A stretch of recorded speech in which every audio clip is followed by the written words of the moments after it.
en algún momento, eh, por el año 1000, los árabes intentan invadir Jerusalén e intentan invadir Constantinopla, o sea, toda esa zona, eh, y entonces el Papa ortodoxo le hace un llamadito al Papa de Roma, o sea, a la parte católica apostólica romana, no la ortodoxa, para que le tire una ayuda. ¿Ayuda en qué sentido? Y ayuda en que veían que con el Imperio Constantino solo no lo iban a poder enfrentar a todo el imperio árabe que se venía encima. Pero los grupos feudales de Europa estaban mucho más aceitados, tenían ejércitos mucho más fuertes, básicamente porque se lo pasaron luchando entre ellos durante todo ese tiempo, cuidando sus feudos y todo lo demás, y estaban en condiciones de ir y enfrentar, o por lo menos sumarse al ejército del Imperio Constantino eh, y frenar a los árabes. ¿Cuál fue la premisa? Y bueno, la premisa era, vamos a eh, salvar o a cuidar la Tierra Santa donde estaban las reliquias de Jesús. Eh, el Santo Sepulcro, donde seguramente estaría la mesa donde hizo la última cena y la copa de la última cena y todo lo demás. Esa era la versión superficial, digamos, la que escuchaba la mayoría. En la práctica es, bien, si ustedes se vienen para acá, también se llevan las riquezas de haber invadido. Y de hecho, hay libros que cuentan la historia no contada por el que ganó, por el europeo, sino contada desde los árabes y las atrocidades que se ligaron. Y si fuera solo recuperar Jerusalén, uno diría, bueno, sí, genial, se mandaron atrocidades, pero fue solo por eso. No, no, no, no. La ligó la China, la ligó la India, o sea, atacaron todos los territorios que pudieron y saquearon todo lo que pudieron en el medio. Pero el tema es que con estos grandes caballeros juramentados se logra recuperar eh, el Imperio Constantino durante 50 años.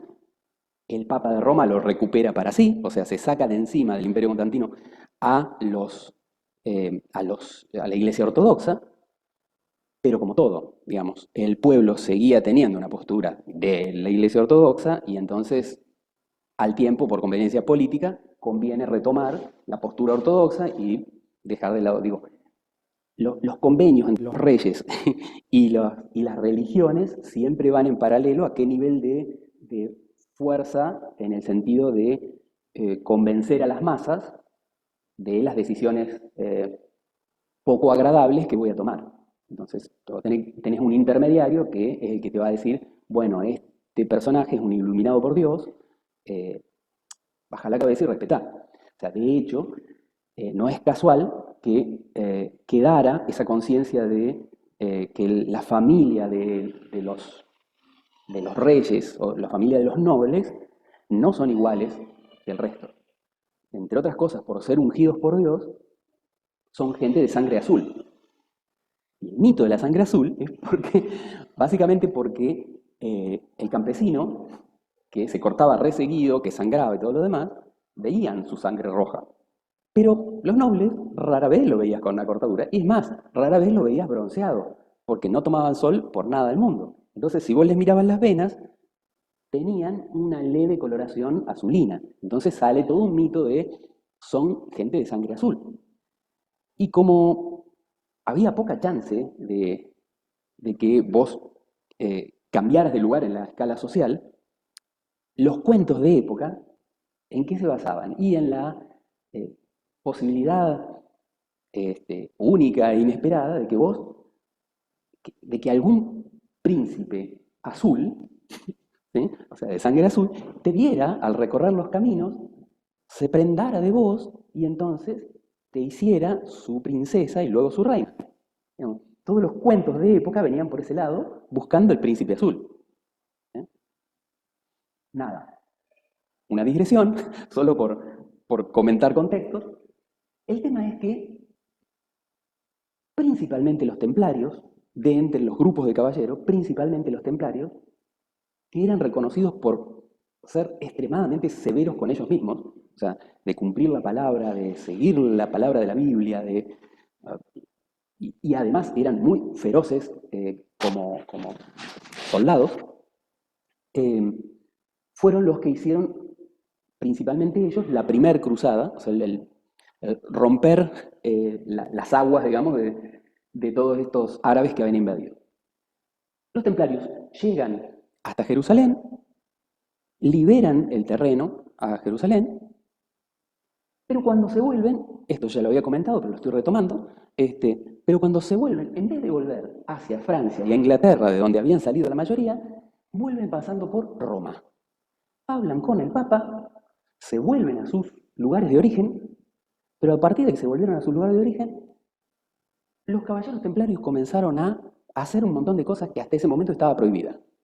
Por ejemplo, ser banqueros, prestamistas, cuestionar algunos sermones que se daban en la iglesia. Cuestionar, cosa que no se hacía. La pregunta atrás de eso es, ¿cómo es que el Papa no reaccionaba contra esto? O sea, ¿qué hacía que el Papa se quedara callado frente a estos grupos que además tenían, digamos, la venia papal para hacerlo, porque nadie levantaba la voz en su contra? Los rumores, lo que ha quedado en la historia, pero no hay pruebas certeras, es o bien que se encontraron en esta búsqueda de el Santo Grial, o traducción, sangrial, sangre real, se encontraron con una de dos cosas. Algunos dicen la Biblia Negra, o sea, la recopilación de los 50 textos de los seguidores de Jesús, no con los 4 con los que se quedó Constantino en el Concilio de Nicea, y como muchos de esos textos hablaban en contra de crear una iglesia, textos que decían, levanta una piedra y ahí estaré yo, no me busques en las sinagogas, digamos que para ese momento de la construcción de la estructura de la iglesia no era conveniente que aparecieran estos textos, eran como incómodos. Esa es una de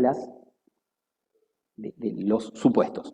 Otro de los supuestos es que María Magdalena, que también se rumoreaba que era la pareja de Jesús, hubiera quedado embarazada y supuestamente, digo, estas cosas están así medio colgadas de los pelos, cuando lo matan a Jesús, los seguidores, los apóstoles tienen que huir y todo lo demás, ella también huye a Francia.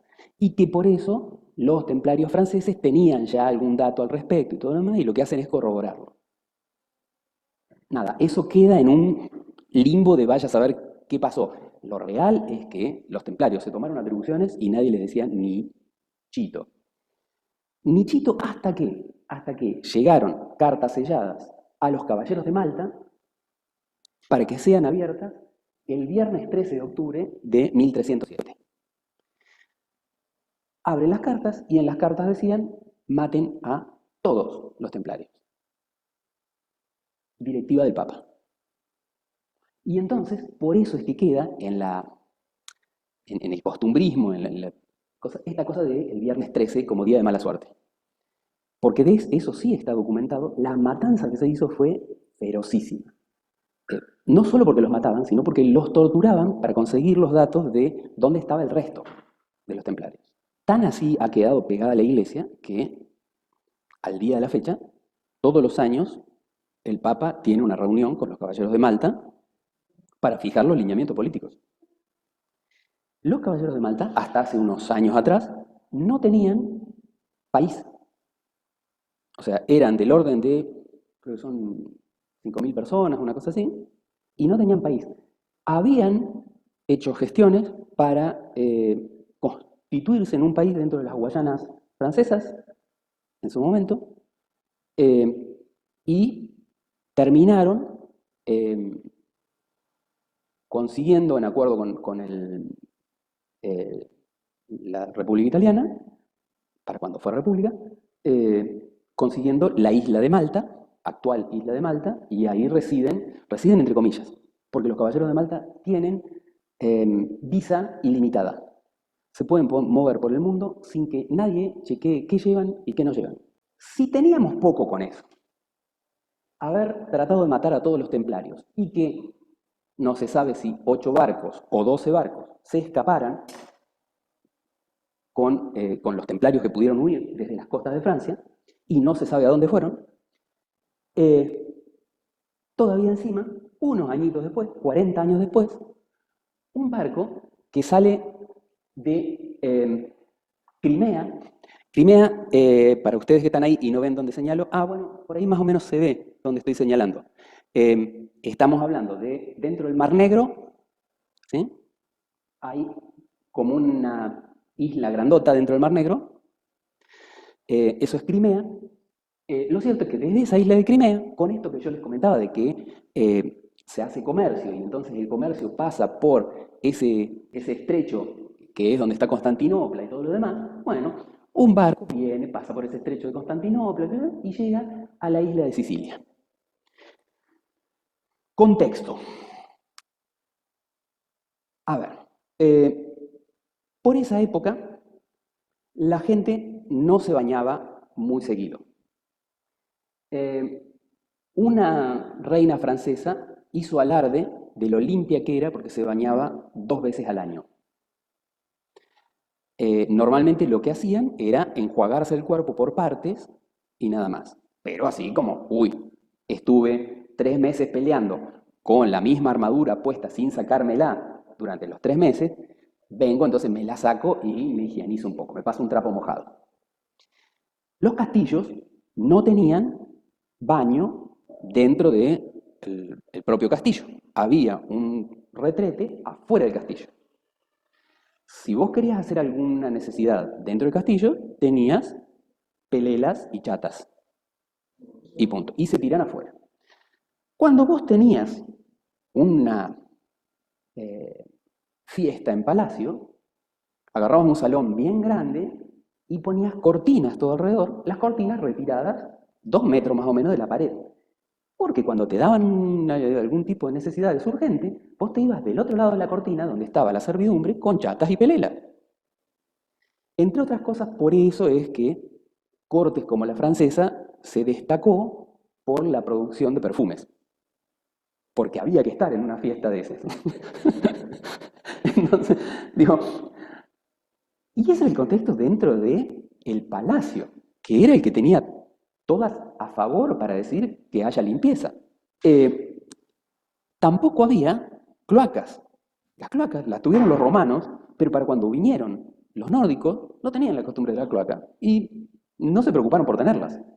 Entonces, todos los pueblos que se hicieron sin cloaca. Entonces, cuando vos carneabas un animal dentro de tu casa, ibas, buscabas agua en la fuente, en el centro de la plaza principal del pueblo, las traías en un jarro, limpiabas el animal que estabas despostando, lo que sea, y la sangre y todos los restos que te quedaban en la palangana de haberlo limpiado y todo lo demás, ¿a dónde lo tirabas si no tenías cloaca? De ahí sale un dicho que por ahí ya a esta altura quedó en desuso, pero cuando yo era chico mis viejos lo tenían. No digas cualquier cosa como agua va. El como agua va era un dicho que quedaba de esas épocas, que era esta cosa de decir, bueno, ¿qué hago con la jarra o la fuente que tengo llena de agua sucia? Ventana, agua va, y la tirabas a la calle. Entonces, el que pasaba caminando por la calle tenía que tener muy buenos reflejos, ¿sí? Porque tenía que lograr esquivar eso. Pero además, ¿qué pasa con las ratas? Porque nadie andaba exterminando ratas cuando vos estabas tirando todos los desechos orgánicos a la calle. Entonces, la cantidad de bichos que había era impresionante. Incluso dentro de la casa, porque tampoco tenías heladeras. Y por lo tanto, los alimentos quedaban a lo sumo, como muy cuidados, colgados de algún arnés en alguna parte. Y si no, arriba de una mesa. Y si te entraba una rata o un gato o lo que sea, comía de lo mismo que vos. Y a la par. Así que la situación de higiene de Europa estaba un poco complicada. Eh, Sobre todo para que apareciera ahí un COVID, por ejemplo. Lo cierto es que apareció algo parecido. Porque en ese barco que venía de Crimea y que termina en Sicilia, vienen ratas de Crimea, y en Crimea una bacteria que se llama Yersinia pestis, la gente de Crimea tenía ciertas defensas ya contra esa bacteria, pero la gente del resto de Europa no. Así que cuando llega la rata infectada con una bacteria que se llama Yersinia pestis, y como las ratas comían los mismos alimentos que comía la gente, y como 2 por 3 alguna rata mordía a alguna persona mientras estaba durmiendo, o pasaba cualquier cosa, lo cierto es que empezaban a contagiarse de Yersinia pestis todos los habitantes de Europa. Ese contagio de Yersinia pestis, ¿qué efectos produce? Bueno, nada, te produce una infección interna. Esa infección interna hace que, por ejemplo, te salgan pelotas así de pus, grandes, que se les suele denominar bubones. Por eso es que a esta peste que ataca a toda esa zona que ustedes ven pintada de negro, se le llama peste bubónica, porque produce bubones. En realidad son pelotas de pus. Y si no, también se la conoce como peste negra, casualmente porque eran tan grandes las infecciones que te empezaban a inhibir la circulación de la sangre y se te empezaba a poner la piel negra por falta de circulación. La mejor estrategia hubiera sido limpieza, y ya con eso solucionamos todo. El tema es que estaban todas las supersticiones habidas y por haber de por medio. Entonces, ¿cómo se combatió la peste negra? Solución número 1. Los médicos. Los médicos por esa época tenían la teoría de la medicina egipcia, que después pasó a ser griega, que después pasó a ser romana, y la conservaron hasta ese momento. La teoría médica era la teoría de los 4 elementos. Los 4 elementos, tierra, aire, fuego y agua, que se corresponden con las fases en las que puede presentarse la materia, ¿no? Líquido, sólido, gaseoso, o energía, plasma o lo que sea, fuego. También tenían en esa teoría su correlato en qué eran las cosas que te enfermaban. Y entonces, si vos tenías enferma o impura la flema amarilla, la orina, bueno, había que purificarte eso porque si no te enfermabas. Si tenías enferma la flema roja, la sangre, había que limpiarte la sangre. Si tenías la flema negra, tenías que meter un diurético. Y me estoy olvidando, y la flema blanca, que eran la saliva y todos los líquidos, qué sé yo, el lagrimal y todo eso. Entonces, ¿cuál es la estrategia cuando se enfermaba alguien? Bueno, le doy un diurético, le meto un trapo por la boca para limpiarle todo el sistema digestivo. Meto el trapo que me vaya tragando, y después se lo tiro para afuera así para que se limpie. Le hago un corte en las venas y una sangría. Sangría viene de sangrar. Entonces, si vos sobrevivías a todo eso, te curabas. En la mayoría de los casos, no te curabas. Y lo peor es que los dejaban a todos adentro de una habitación. O sea que si alguno de ellos lograba curarse un poco, se volvía a contagiar con el otro del mismo Yersinia pestis. Estrategia de los médicos. Estrategia de la iglesia. Este es un mandato de Dios porque está enojado con nosotros. Lo podían corroborar. ¿Por qué? Porque resulta que los judíos que estaban en Europa, que eran mal vistos porque habían sido los que habían matado a Jesús, no se enfermaban. Los judíos no se enfermaban, señal de que Dios estaba enojado con nosotros los cristianos. Los judíos no se enfermaban porque entre la cultura judía estaba la de lavarse y lavar los alimentos. Y zafaron. Pero el cuento es que, como Dios está enojado con nosotros, había algunas recetas para curarse, que eran, por ejemplo, comer hoja de Biblia. Estaban entre los recetarios. Y si es sagrada, te comes algo sagrado, ¿sabes cómo te limpias? La otra opción era rezar, rezar, rezar. Bueno, se morían los curas, pese a que rezaban. Es más, muchos curas desertaban y se iban a los bosques, porque sabían que la gente que estaba en los bosques no se enfermaba. Claro, en los bosques hay mucha más limpieza. Hay tierra, no suciedad. Entonces, llegó a haber un comunicado papal pidiendo de que los curas se quedaran hasta dar la extrema unción. porque ninguno se le quería arrimar a un muerto, a un enfermo, porque te ibas a contagiar. Así que en el medio de todo eso hubo regiones que la pasaron relativamente mal, pero no demasiado, y hubo otras regiones de Europa que llegaron a tener 2 de cada 3 personas, o sea, el 66% de la población muerta. O sea, imagínense el contexto. Yo puse un poco esa imagen porque era ese el contexto. O sea, vos salías de tu casa, donde era papá, mamá y un nene, y había quedado el nene solo porque se murieron los padres. Y se asomaba a la puerta y el vecino de enfrente también estaba muerto, pudriéndose en la vereda, porque no había nadie que lo viniera a sacar y llevar a ninguna parte. Y en los lugares donde tenías posibilidad de llevarlo a alguna parte, ¿a dónde lo llevaban? Lo llevaban a Tierra Santa, porque como estaba bautizado, había que enterrarlo según los rituales de época. ¿Y Tierra Santa cuál era? Era el terreno que está atrás de la iglesia, que estaba en el medio de la ciudad, terreno atrás de la iglesia, cementerio. Y entonces vos tenías cementerio, donde estaba minado de ratas que se metían a excavar, a comerse a los muertos y a recontagiarse de nuevo por si le faltaba algo. O sea, eso fue catastrófico. Y a eso le agregaban todavía encima procesiones con los enfermos para hacer oraciones y qué sé yo cuánto. O sea, los juntaba a todos los enfermos juntos con algún sano que quisiera ir a rezar. Fue terrible, digo. El hecho de tener en cuenta la limpieza.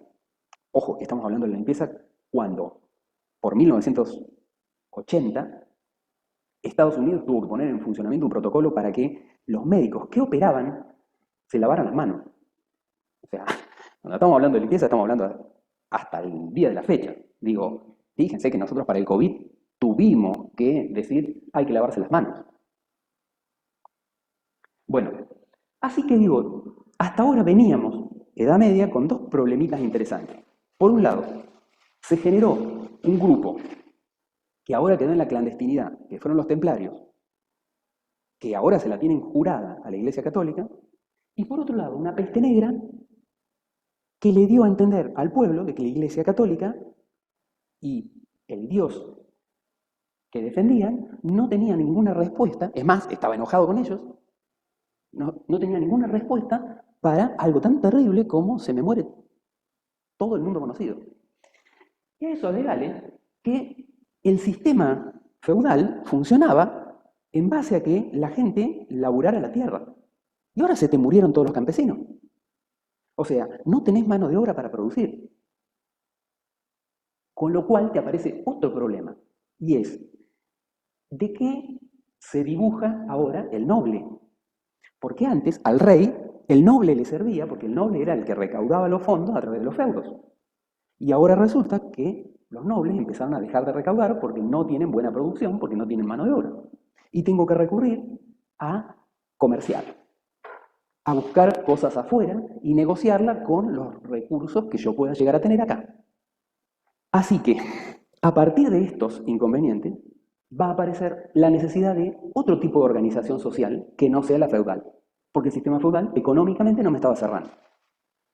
En este momento es cuando termina la Edad Media, digo, es donde los historiadores ponen un límite para decir, bueno, cambia el sistema de organización, entonces llamémosle de otra forma. Sigue un sistema con reyes, pero ahora la cosa ya no es más feudal, porque no voy a recaudar de los feudos, voy a recaudar de hacer comercio. Entonces, los comerciantes que hasta esa época estaban en la misma categoría que los artesanos, o sea, era un trabajito más del montón, ahora los comerciantes pasaron a un estatus mucho más importante porque son los que van a traerle divisas al Estado. A esta nueva etapa, donde la burguesía, que son los comerciantes y los banqueros, empiezan a manejar la política de Estado, aunque haya un rey, es a lo que se le va a llamar Edad Moderna. Esa Edad Moderna la vamos a dejar para mirarla un cachito más adelante. Pero un poco para que vean cómo es la continuidad. Llegaron los nórdicos, desembarcaron, armaron sus feudos, tuvieron en el medio la construcción de feudos muy importante, van en auxilio de Constantinopla y de Jerusalén. En el medio de eso, tires y aflojes con el Papa, los templarios quedan como un grupo opositor en las sombras y todavía encima la peste negra, que me obliga a obtención de fondos, de financiamiento del reino y cambiar de feudalismo a burguesía, o sea, a comerciantes y banqueros que van a ser los que me permitan cerrar las cuentas del Estado. Entonces, recién ahí pasás de edad media a edad moderna. En el medio de eso también surge otra cosa bastante importante, y es la primera foto, esa que dice Iglesia Romana de San Marcos, era la forma en que se venían construyendo las iglesias con los arquitectos que habían tomado, que habían quedado con el sistema, el modelo de los romanos. Fíjense que la iglesia es tosca, paredes anchas, todo muy pesado, sin ventanas. Y en el medio de eso, con esto de la peste negra y de que ya no haya mano de obra, los constructores empiezan a cotizarse. Acá es donde empiezan a existir los primeros sindicatos. ¿Cuál es uno de los sindicatos más fuertes? Obviamente el sindicato que construye mansiones. Mansiones de Dios, iglesia, o mansiones para los reyes, castillos. El grupo que se empieza a agrupar alrededor de la construcción de mansiones, sobre todo en Francia, nombre de mansión en Francia, masón. Los masones en realidad arrancan como constructores de cierta talla, que manejaban bastante dinero, pero que además cambian el paradigma de construir cosas así pesadas y qué sé yo, porque a los masones se les suma esa otra gente adinerada que estaba en la clandestinidad, los templarios, que habían sido banqueros y que no habían dejado de tener buenas divisas. Entonces los templarios, que además eran adoradores de Dios, comienzan a meter dentro de los esquemas de la iglesia sus posicionamientos, pero de forma oculta. Y acá viene lo que nos interesa a nosotros. También necesitaban, para construir estas cosas, las catedrales góticas, necesitaban gente que pudiera hacer números, que pudiera hacer cálculos. Porque pasar de construir una caja de zapatos así pesada como esa, a construir una catedral gótica que prácticamente no tiene paredes, es todo vitral, vas a tener que saber hacer bien las cosas. O sea, de hecho, estas estructuras con vitrales se sostienen por un cálculo matemático, porque no había hormigón armado, no había hierro por dentro, ni nada. Se sostenían por el propio peso de una piedra sobre la otra. Yo le estoy hablando de ello, perdón que lo miro así. Por el propio peso de una piedra sobre la otra.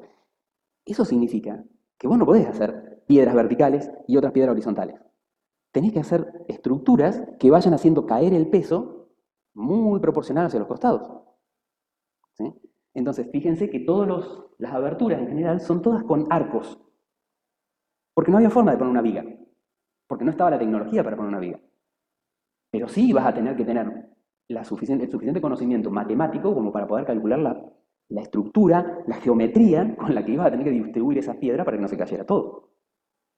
Obviamente, los arquitectos que venían con la vieja escuela, a estos de la nueva escuela, les empiezan a llamar góticos, como una degeneración de la palabra godos, ¿sí? Porque los godos eran considerados como extranjeros brutos. Entonces, estos arquitectos son godos, ¿eh? Y empiezan a construir cosas góticas. ¿Eh? Pero lo cierto es que si vos vas a mirar las catedrales más antiguas que hay, o sea, las catedrales de fines de la Edad Media, en Europa, te vas a encontrar con que está plagado de algunos dibujitos, algunas incrustaciones, que vos decís, ¿por qué habrán dibujado esto? Y en realidad son todos simbologías ocultas, que no las podían decir en voz alta, de este grupo que se estaba reuniendo, que eran los científicos, que la Iglesia Católica durante la Edad Media le vino haciendo la guerra porque había algunas afirmaciones de los científicos que iban en contra de la Biblia, y entonces había choques, ciencia-religión, y entonces no podían hacer ciencia, porque si no eran perseguidos, y entonces si hacían ciencias la hacían en forma oculta, más los templarios, que se habían tenido que esconder, porque si no los iban a matar, más los constructores de mansiones, los, llamémosle arquitectos, albañiles, que lo único que querían era un buen pasar y hacer buenos negocios. Y estas dos facciones les proveían de eso. Ese simbolito que ustedes ven, un triángulo, ¿sí? Es en realidad el primer símbolo de los masones. Un compás y una escuadra y una plomada al medio. Plomada, el hilo con un plomo abajo para saber con exactitud cuál es la vertical. O casualidad, esos instrumentos eran los que usaban los griegos. ¿Sí? El compás sin escalas, la regla sin escalas. ¿Por qué? Y porque básicamente es como desde el lado de la ciencia, digamos, que estaba oculta atrás de la masonería, que también a su vez estaban ocultas porque todos estaban juramentados y todo lo demás para que nadie supiera quién era quién, trataban de reflotar las ideas de los griegos y no la idea que predominaba durante ese momento, básicamente por el poder que tenía la iglesia, que era la patrística. Y ya nos vamos a meter en esto de la patrística, que lo he mencionado, pero lo vamos a mirar después en detalle. Época patrística se le llama a la época en que la iglesia, cuando en sus comienzos, no tiene un refinamiento en cuanto al discurso, a las justificaciones, a todo lo demás. O sea, había tenido un patriarca que les había dado los lineamientos de qué era hacer el bien, qué era lo correcto, cómo era el universo, y un montón de seguidores de Jesús que contaban lo que le había dicho. Y punto. O sea, no es que tenían una justificación lógica, no es que tenían una argumentación de no sé qué, no habían elaborado nada. Lo único que tenían eran los textos de los primeros seguidores de Jesús, los padres de la iglesia. Entonces, con esos textos, la Iglesia Católica se organiza diciendo, bueno, lo que está en estos textos es lo que se respeta. Y no se pone en duda nada de lo que dicen estos textos. ¡Pum! Esa etapa es la que se conoce como etapa patrística, porque se sigue a los padres de la Iglesia, por eso es lo de patrístico. Se sigue a los padres de la Iglesia. Después, ya vamos a ver que la misma Iglesia, también con infiltraciones de la masonería dentro de los propios grupos de la Iglesia, empieza a replantearse que, bueno, los griegos en muchas cosas tenían razón, sobre todo en esto de la lógica. Y entonces empiezan a ver si pueden justificar a través de la lógica las afirmaciones de la Iglesia, o sea, las afirmaciones de los padres de la Iglesia, para construir un discurso, una argumentación a todo lo que venían haciendo y a todo lo que creían hasta ese momento.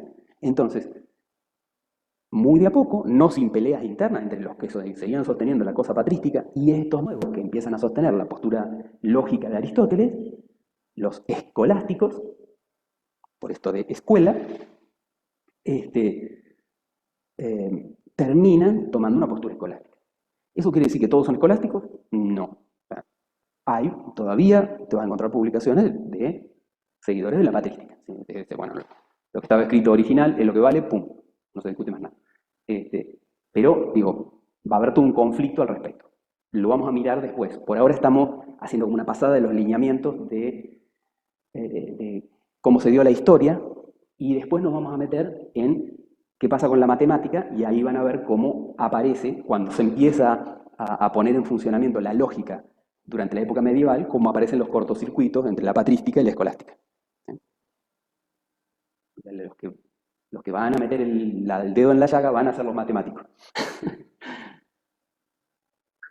Bien, ¿qué pasa con esto de comerciar? Yo necesito lugares a donde ir a comerciar. Y los árabes se metieron en el mar Mediterráneo y me tienen bloqueado todo el comercio por el mar Mediterráneo. O sea, ya no me puedo ir más hasta Constantinopla a comerciar con China, con India, con el famoso cuentito que nos decían en preescolar y la primaria de ir a buscar las especias a las Indias. Bueno, ahora tenés bloqueado el canal de comunicación que es el mar Mediterráneo. Entonces, aparece un señor que dice, ok, pero si no vamos para el Mediterráneo, podemos ir por otro lado. Y acá, de vuelta, pongamos broches y colguémoslo del cordel hay muchos laburos, yo les voy a pasar un librito, se los voy a dejar colgado por si en algún momento tienen ganas de leer algo, pero lo cierto es que en la zona del norte, donde estaban los vikingos ya para el año, bueno, hay algunos que no están fechados, antes del 980, son esas linitas marrones que aparecen, ya se habían llegado hasta Islandia, ¿sí? Iceland, tierra helada, ¿sí? Los primeros viajes han llegado hasta ahí. Eric el Rojo ya se anima a cruzar hasta Groenlandia, hasta Greenland, ¿sí? Tierra Verde, para el 985. Y ya después tenés otros viajes que terminan apareciendo en América del Norte. O sea, los vikingos ya conocían que existía del otro lado del Pacífico otra tierra.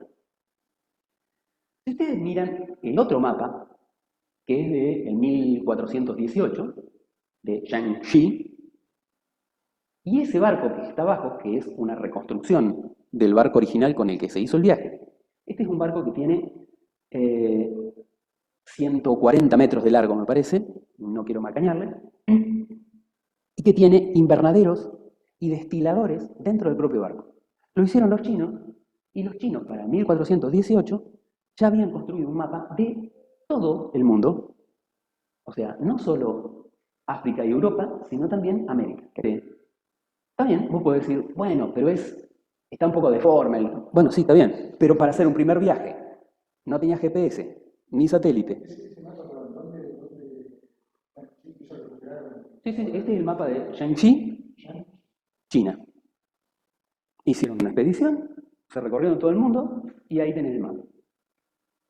Pero no solamente ese mapa, sino que, si se fijan, por el Mediterráneo ya había otro mapa dando vuelta que se lo venían pasando entre navegantes, porque obviamente cada vez que se encontraban en una taberna los navegantes se pasaban datos, porque ¿cuál era la clave? No quedar encastrado en un arrecife, no llevarse por delante no sé qué, encontrar los lugares lo más rápido posible, porque si no te lo pasabas dando vuelta por el mar hasta que llegabas a un puerto. Eran fundamentales los mapas.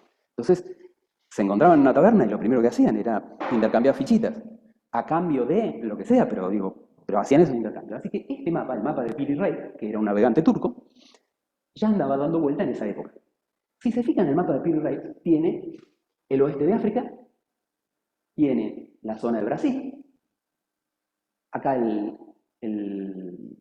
con el piquito de Buenos Aires, el final de Buenos Aires, y si seguís mirando, llegás a tener la Antártida. La Antártida, y ahí viene otro de las historias raras, la Antártida con la zona no de hielo, sino con la zona de tierra de la Antártida. Lo más dramático, este mapa lo ha tomado la NASA para estudiarlo, porque vos lo ves como muy desproporcionado este mapa. Bueno, pero este mapa, si lo vieras, mirás a la Tierra, tomando como cenit Egipto, ¿sí? O sea, el punto que está a 90 grados en la Tierra está en Egipto. Bueno, América del Sur te queda así, África te queda acá, y la escala en la que te quedaría representado en un mapa, mirado desde un plano que es del cielo, es justo esta. Digo, es raro. ¿Quién se sube al cielo para mirar en forma plana y desde la posición cenital de Egipto? Como todo muy, muy atravesado. Piri Reis era el navegante al que se le reconoce que él lo tenía. Andaban, los planos en esa época, los mapas andaban dando vuelta por todos lados. A este se le reconoce. No, que era copia de copia de copia de copia. Este navegante andaba en el Mediterráneo, pero tenía un mapita. Este mapa de Piri Reis creo que es no sé si no lo encontraron en 1503, o sea, a Piri Reis se lo encuentran 4 años después de que viaja Colón. Colón, el 92, 8, 9, 10, 11 años después, ¿sí? Pero el mapa este se sabe que ha tenido muchas recopias en el camino. Y la otra cosa trascendente. Colón consigue, en realidad Colón va a hablar con los árabes que estaban tomando por ese momento la parte, a ver si me oriente, la parte este, no, sureste de España, ¿eh? Habían invadido esa parte de España, y trata de que los árabes le financien el viaje. Los árabes dicen, nosotros no estamos interesados porque nosotros tenemos el comercio por el Mediterráneo, no nos importa en lo más mínimo. Se va a hablar con los portugueses. Por esa época, hasta esa época vos tenías el reino de Portugal, de Castilla y de Aragón. En el medio de eso se casa la reina de Castilla, la princesa que termina siendo reina de Castilla, Isabel, con el príncipe de Aragón, y hacen el reino de Castilla y Aragón. Los reyes de España. Como Portugal no le da bolilla, va a hablar con la reina Isabel, que era la que dirigía todo. ¿Eh? ¿Por qué Isabel es la que le da el visto bueno? Porque Isabel era la dueña del reino de Castilla, que era el fuerte, el importante. Fernando de Aragón tenía la zona de Aragón, que era chiquitita. Fue un excelente rey, guerrero, conquistó, unificó el reino. 10 puntos. Pero la que manejaba la batuta era la reina Isabel. Y la reina Isabel le da el acuerdo. Le da el acuerdo con... Eran los reyes...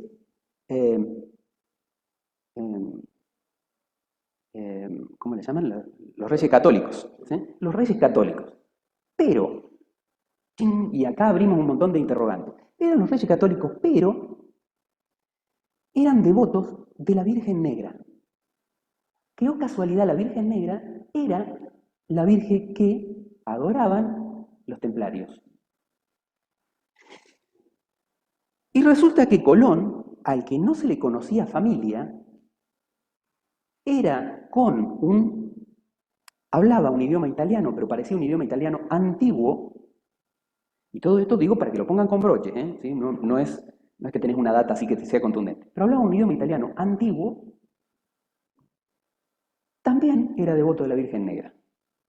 Y, o casualidad, se casa con la hija de un templario. Y antes de embarcarse, se va a rezar y qué sé yo qué, a encomendarse a esta Virgen Negra, que no me acuerdo cómo se llama. Colón no se le conocía familia porque en realidad esta familia de navegantes de Colón había venido de América, donde sí se encontraron restos de explotaciones en minas de oro de los templarios.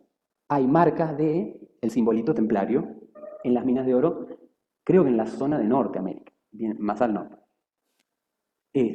Pero la cuestión es que viene, no se le conoce familia, aparece con un idioma antiguo, devoto de la misma Virgen que los templarios, manejando esta cosa de poder cruzar.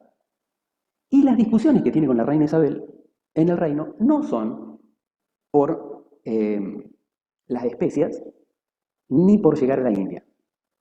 Hablan de los 3 meses que se va a tardar, o sea, sabía qué distancia iba a tener que llegar, y hablan de qué porcentaje me queda a mí de todo esto, de las tierras que descubra. Nunca hablan de especias ni de las Indias. Digamos, lo de las especias de las Indias queda después para la gilada. Y no nos olvidemos, ya que estamos, que nosotros habíamos visto que los griegos en su momento, 200 años antes de Cristo, ya habían estado haciendo unas cuantas mediciones. Y, por ejemplo, ya sabían cuál era el perímetro de la Tierra. Eratóstenes ya había medido que la Tierra tenía un perímetro de tanto. Si vos me decís que sabés la distancia que hay entre España y la India, porque ya fuiste muchas veces, no me digas, y sabías también, porque los datos estaban dando vuelta, porque es más, cuando se va a pedirles apoyo a los árabes le hacen correcciones sobre los mapas que él tenía, para más exactitud. Entonces no me digas que va a ir de acá, España, por el otro lado, bueno, ustedes no están viendo, pero digo, viajando por todo alrededor de la Tierra, hacia el otro lado, para aparecer en las Indias, en 3 meses.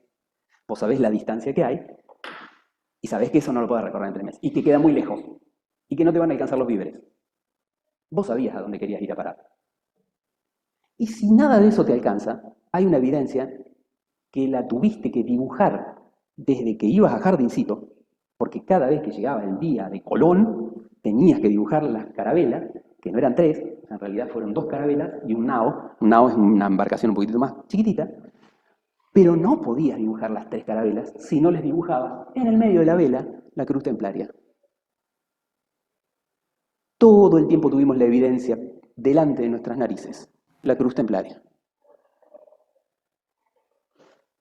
Bien, eso marca el comienzo de la Edad Moderna. Por eso se da como inicio de la Edad Moderna el descubrimiento de América. ¿Por qué? Porque a partir de ahí Europa tiene dos continentes nuevos, toda África y toda América, para comerciar. Es más, para extraer cosas gratis de ahí. Pero digo, seguramente pudieron conocer la experiencia de los vikingos que salieron a América del Norte. ¿No te escucho? Sí. Ya tenían el dato. Conocer la existencia de estas tierras, Claro. una distancia en función de lo que habían identificado los vikingos. Pero supongo que él conocería A ver, lo que pasó con los vikingos. no hay documentación de decir, bueno, mira, Colón tenía todo esto en la mano. Pero entre los que manejaban información, esa información estaba. O sea, los vikingos bajaron y fueron los fundadores de todos estos feudos. El conocimiento ese estaba. Para el 1400, casi 1500, ya estaba. Los mapas estos ya estaban. Y estaban entre todos los marinos de la época. O sea, otra de las cosas contundentes de decir, bueno, a ver, Colón no se chupaba el dedo cuando hizo el viaje. Tenía mucho manejo de la información de la época. Si uno mira la Tierra tiene dos polos importantes. Uno es el polo norte-sur geográfico, que es alrededor del cual gira la Tierra, gira físicamente, el eje de giro de la Tierra.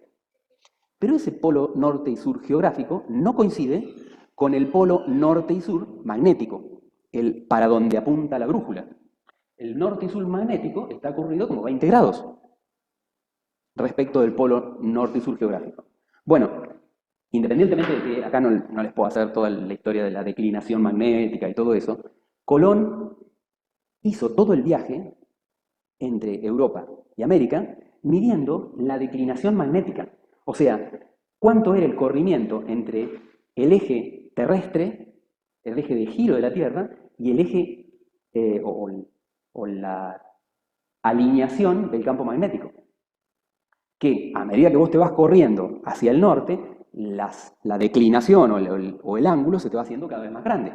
Porque cuando estás sobre el ecuador, tu eje va a ser 20, también no me van a ver desde ahí, va a ser 20, pero cuando te corriste más cerca del polo norte magnético, el polo geográfico te queda mucho más abierto, y si te pones justo sobre el polo norte magnético, te va a quedar 90 grados de corrido, o sea, las inclinaciones se van corriendo mucho. Bueno, Colón en su viaje, en la bitácora de su viaje, tiene todas las anotaciones de todas las mediciones que hizo del cambio de la declinación magnética de todos los momentos de su viaje. O sea, no era un improvisado que dijo, bueno, me subo a un barco y vamos a ver qué onda. Tenía planos y además sabía en qué planeta se estaba moviendo. No es que tenía la duda de que si iba un cachitito más allá se caía a los infiernos y que había dragones y no sé qué otra cosa más y que abajo de la tierra plana estaban las tortugas sosteniendo. O sea, todo eso ya lo había descartado porque el conocimiento de una tierra que gira y el eje de giro y el conocimiento de que era redonda y el conocimiento de que había una declinación magnética, todo esto ya lo tenía. Entonces, no hubo improvisación en ese viaje. Obviamente era un viaje riesgoso, ¿cómo que no? Más viajando en esas cáscaras de nuez. Yo tuve oportunidad en el sur de Argentina. Hay uno de los nados de los primeros colonos que llegaron acá. Te puedo asegurar que yo no me subo ni para dar una vueltita a 100 metros de la costa. Iban como 40 tipos metidos adentro de una cosa que vos decís, no sé cómo entran estos fulanos ahí adentro.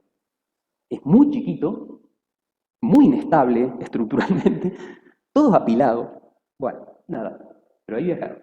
Esta era un poco la estructura de cómo se organizaba, por lo menos durante la alta edad media, cómo se organizaba la sociedad. Vos tenías el rey en su castillo, dentro de la fortaleza, la casa de todos los sirvientes, los artesanos, los ayudantes para que el reino funcionara y el rey se pudiera dar una gran vida, y en general separado por un foso o por alguna cosa que le permitiera cierto nivel de defensa, el poblado, la aldea, donde vivían los campesinos. Entonces, este cuentito de que una campesina fuera vista por un príncipe azul y qué sé yo, era realmente la única chance que tenían de movilidad social. Porque si vos vivías en esa aldea y te lo pasabas todo el día cosechando, olvídate de la movilidad social. O sea, ¿qué posibilidades tenías de llegar al castillo? Ninguna. No había movilidad social. ¿Eh? Bueno, y ellos tenían sus campos de cosecha y los campos de cosecha del el rey o, o del noble al que pertenecía el feudo, que tenían que ir a trabajar y rendir impuestos por eso. Y bueno, nada, las distintas clases sociales de esta época. Después vamos a ver que dentro de este grupo donde estaban los artesanos, los comerciantes, labradores, soldados, clero y todo lo demás, de acá, para fines de la Edad Media, van a empezar a subir los comerciantes y los prestamistas, que van a empezar a adquirir otra importancia por esta cosa de que se me acabaron los laburantes con la peste negra. Y entonces necesito empezar a comerciar. Y nada, es un poco para contar que a causa de la peste negra, lo puse, no sé si es tan trascendente esta lámina, que a causa de esto de la peste negra, los grupos que levantan su posición social son básicamente los comerciantes, prestamistas y todo lo demás, y este grupo que económicamente va a estar bastante ligado, que es el de masonería, de los constructores de mansiones, a los que se le ligan los templarios, a los que se le ligan eh, los, los que querían hacer algún tipo de ciencia más como la ciencia antigua, más como la ciencia que estaban trayendo escondida, que sacaban escondida de los libros árabes, porque también tenían comunicación a raíz de que estaban instalados ahí en una zona de España, también se traían de contrabando un montón de libros árabes. En el medio de esos libros árabes, recordemos que toda la zona de Oriente es muy holística. Entonces, las interpretaciones de las cosas, ¿no? O sea, tenías conocimientos de química, pero ¿de qué química? De la alquimia, ¿sí? O sea, de la química de Dios que implicaba transformar lo, lo bruto, lo pesado, lo, lo sin redención como el plomo, en algo brillante, elevado, trascendente y amable con Dios como el oro. Y entonces era una química que estudiaba la química del espíritu junto con la química de la materia y buscaba la piedra filosofal y toda esta cosa. Digo, esa ciencia se venía colando por el otro lado. Entonces, hoy en día, que no, cuando uno dice ciencia oculta y hace un poco alusión en realidad a esto que estaba pasando en esa época, vos decís ciencia oculta y te imaginas a un tipo con una bola de cristal, con un búho arriba del hombro, ¿no? Y tirando las cartas y no sé cuánto. Que era un poco esa mezcolanza que se estaba dando de toda esa recopilación de cosas, de un intentar entender la naturaleza que todavía no la tenían. O sea, si hoy nos quedan unos agujeros infernales, imagínense lo que sería en esa época, mezclado con todas las supersticiones, con todo el pensamiento holístico, con todo lo demás. Entonces era una cosa, ¿sí? Lo que había en el ocultismo era, te encontrabas con de todo. ¿Sí? Eh, y bueno, y esta es el símbolo templario actual, que ya tiene incorporada la cruz en el medio. Es más, uno de los grados dentro de la masonería es el caballero templario. No me pregunten qué grado es, qué número de grado es. El grado mayor que alcanzás es el número 33 dentro de la masonería. Y la masonería ha quedado hasta el día de hoy como grupo de poder. Para decir, entonces, sí, primera etapa, en la Edad Media, tenías un momento de conflicto entre, venían todos los nórdicos eh, con los druidas, los monjes blancos, las viejas curanderas y todo lo demás, y toda una carrada de convenciones desde las distintas tribus nórdicas, y te encontrabas acá, cuando bajaron, a todo un pueblo de campesinos creyentes en el cristianismo, en una relativa hegemonía de un cristianismo que todavía no se había terminado de armar, en el sentido de armar en cuanto a argumentaciones. ¿Sí? O sea, tenían los textos de los apóstoles, digamos, por eso se llama patrística, digamos, tenían toda la bajada de información de los padres de la iglesia, pero a la hora de tener una discusión argumentativa, y no, era una cuestión de fe, y nada más. Entonces, el planteo de la época patrística era, nosotros creemos en esto es verdad, no se discuta esto. O si discutís, mientras nosotros seamos débiles, la discutimos así más. Y cuando no somos débiles, también podemos ejercer la fuerza. Y de hecho, pasó eso, digamos. En una primera etapa de la Edad Media, la Iglesia convivió con estas otras, no sé cómo decirle, sectas, creencias o lo que sea, y cuando pudo más o menos tomar un puesto de poder al lado del rey, bueno, lo ejerció como estructura, punto. Uno de los primeros que armó, digamos, el paquete de conocimientos alrededor del pensamiento patrístico fue Agustín de Hipona, pero Agustín de Hipona en el 400. Pasó el tiempo. Para nosotros estamos hablando de que nos ocurre la peste negra, nos ocurre las cruzadas en el 1100, la peste negra en el 1300, 1350, por ahí. Bueno, ya habían pasado unos cuantos añitos, digamos, habían pasado 1000 años. Entonces, esta argumentación patrística empieza a ser cuestionada por otro montón de argumentaciones que aparecen en el medio. Entre ellas, que tenías ahí en la esquinita de Europa, en España, a, digamos, los difusores del pensamiento oriental, o por lo menos del mundo árabe y sobre el final, sobre el 1300 más o menos, los turcos también. Los turcos que se unen a los árabes como una cosa estratégica de poder, digamos. Cuando los árabes tuvieron que resistir las invasiones desde el lado ruso, digamos, los turcos se ponen como ejército de contención. Así que digo, en la punta de España vos tenías todo un montón de información que estaba llegando desde el mundo árabe. Mundo árabe que no se había quedado atrás y que absorbía la ciencia como fuera que la hicieran. Hacés, dale, vamos para adelante. Entonces, ¿qué tenías? Y bueno, tenías una melange bárbara, esto que yo le digo, estaban haciendo alquimia. Bueno, sí, pero era compatible con este pensamiento de un mundo holístico, donde Dios estaba en todas las cosas a la vez, y se daba en todas las cosas, y entonces en lo espiritual y en lo físico a la vez, y que todo interactuaba. Y se da la química árabe. Pero también se dan las primeras universidades. La primera universidad del mundo es árabe. 859. Acá, fíjense, las primeras universidades van a aparecer la primera en 1088. O sea, pasaron casi 200 años de diferencia, o ciento y pico, de diferencia entre la árabe y esta. La cosa es que dentro del mundo árabe empiezan a aparecer cosas más interesantes. Ahí es donde aparecen estos números que son los que nosotros vamos a usar después del 1200, 1300 en Europa. Los números que en principio grafican los hindúes. Es el mundo hindú el que empieza a hacer estos garabatitos los primeros 100 años después de Cristo, la segunda tablita 400 años después de Cristo, se han reformado un poquitito y ya van tomando la pinta que le conocemos, y para el 1100, más o menos, ya tienen la forma que le conocemos, con un detalle, apareció el cero. Y el cero es algo increíble, y digo increíble en este sentido. Para las cosas cotidianas no hacía falta.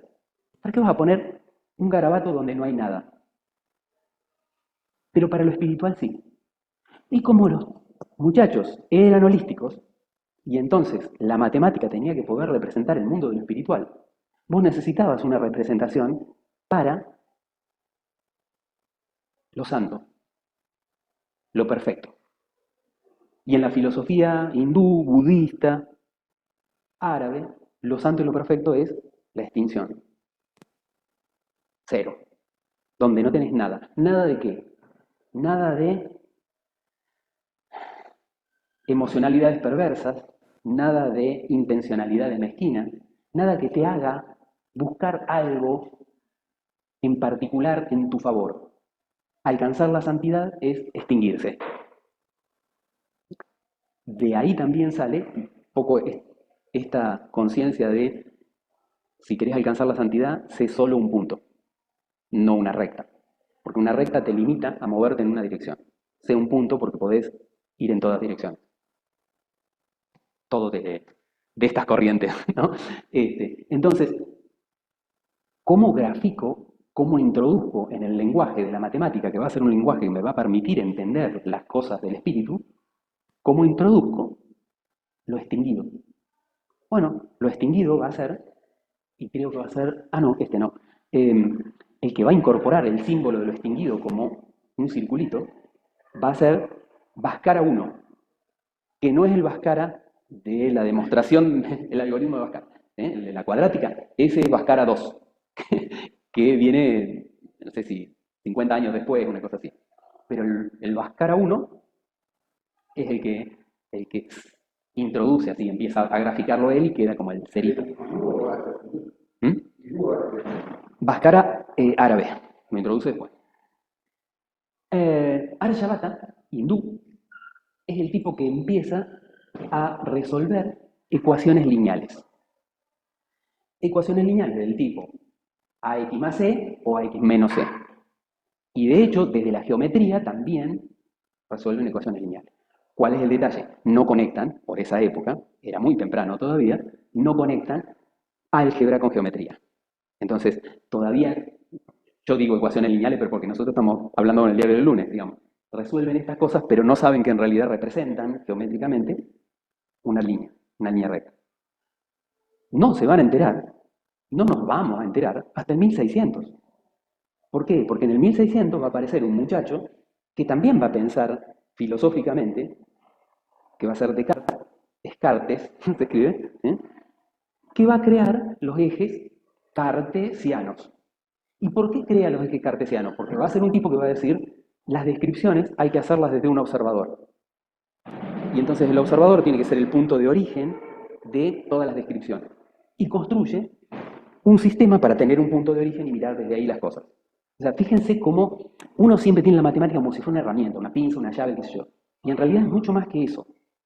Si vos ves cómo la construyeron a la matemática, es un lenguaje que está construido en función de tratar de expresar cosas, de expresar ideas.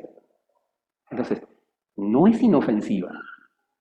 Digo, y cuando vos construís un lenguaje para expresar cosas, ese lenguaje está en condiciones de expresar esas cosas, porque te fabricaste las palabras.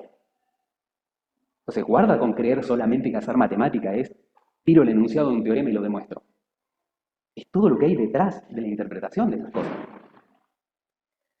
Bueno, este buen muchacho hace toda una receta fraccionaria para determinar el número pi, entre otras cosas, y hace los cálculos de los valores de los senos trigonométricos. ¿Porque le interesaba la trigonometría? ¿Porque descubrió algo dentro de la trigonometría? No, simplemente porque cada vez que tenés que trabajar con un triángulo, si vos sabés que hay proporcionalidad en los triángulos, bueno, establecés cuál es la proporcionalidad entre lados y después le pusimos seno a esa proporcionalidad entre lados, entre el opuesto y la hipotenusa. Lo único que hizo fue ver que si los triángulos eran semejantes, ese valor se conservaba y entonces se dedicó a tomar todos los valores para ángulos diferentes. Entonces midió cada 3 grados 45 minutos cuánto valía el seno, o sea, esa proporción entre opuesto y hipotenusa. Al-Khwarizmi, ya mundo árabe. Al-Khwarizmi escribe un libro que se llama Al-Jabra, y no me digas cómo se pronuncia todo lo demás, y de ahí queda el nombre de álgebra. ¿Sí? ¿Qué significa álgebra? La traducción exacta no la sé, pero significa restaurar y compensar.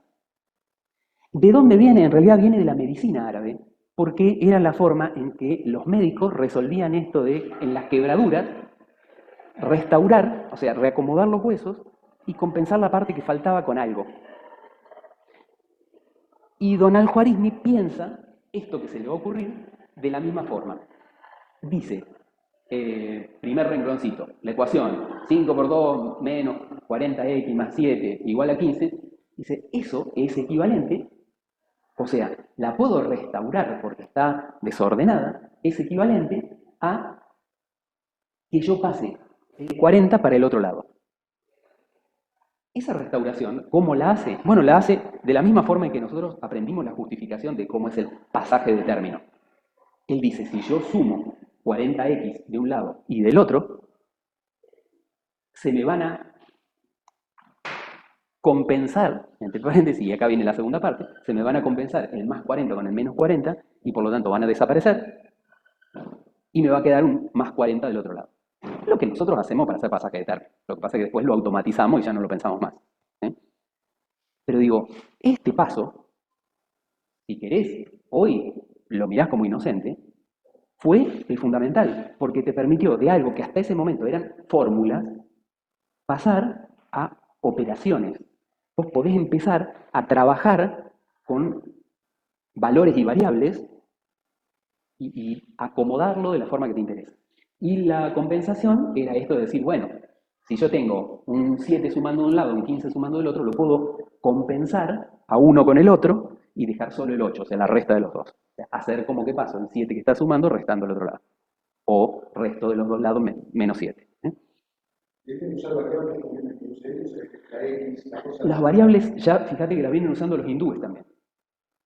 Y de hecho, el concepto de variable es algo que se viene usando desde que querés descubrir cuánto vale una cosa.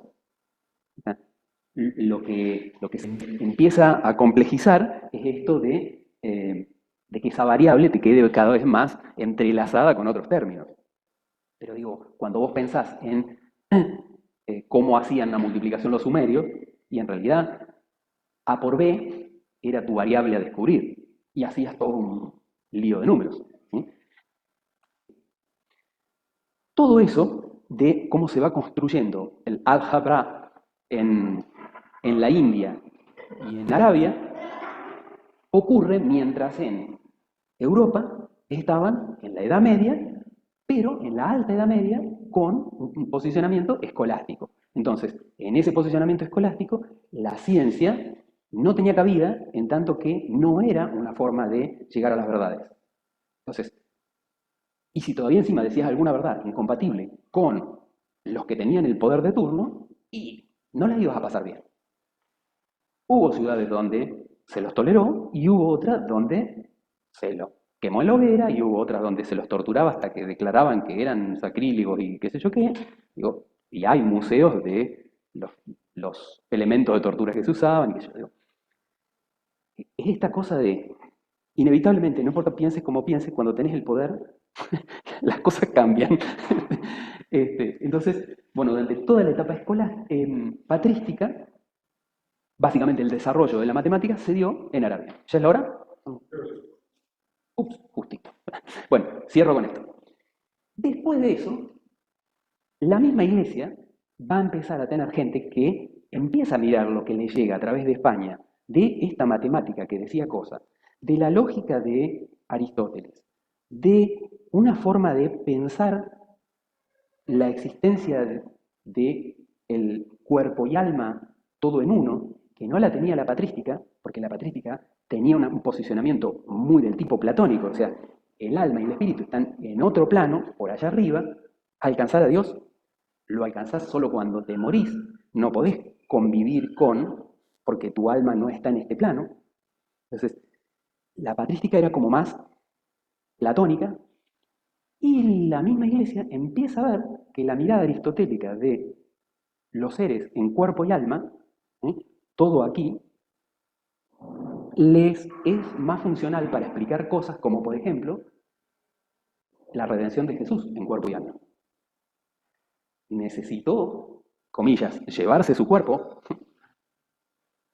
para estar completo. Entonces empiezan a encontrar que hay justificaciones a todo lo que podía llegar a estar sosteniendo la patrística, pero desde una argumentación con otro modelo. Entonces empieza a haber un choque entre los patrísticos y los escolásticos, y en esta línea de tiempo mostramos los escolásticos en particular. De todos los escolásticos que empiezan a aparecer como en el año 1000, empiezan a aparecer, para el 1350 y algo, No hay más nada. No hay más producción, ni de la iglesia, ni de los científicos, ni nada. Se cortó. Y recién vuelve a aparecer en 1470 con Copérnico. ¿Y en el medio qué pasó? ¿Por qué este silencio de radio? Bueno, ese silencio de radio fue la peste negra. O sea, se pudrió todo, se murió toda la gente, cayeron las necesidades que antes eran prioritarias, como entender qué pasaba con Dios y el universo y todo lo demás, ahora es cómo sobrevivimos. Ahora no tenemos guita, no tenemos gente, se mueren todos. Entonces, este periodo es como un gran silencio. Lo que vamos a ver el jueves es la escolástica y cómo los desarrollos que hacen de la lógica los curas durante la época de la escolástica es lo que nos va a aportar a nosotros todas las técnicas que tenemos para demostraciones matemáticas. Y la corto ahí porque si no se me van a sublevar. Gente, nos vemos en la próxima.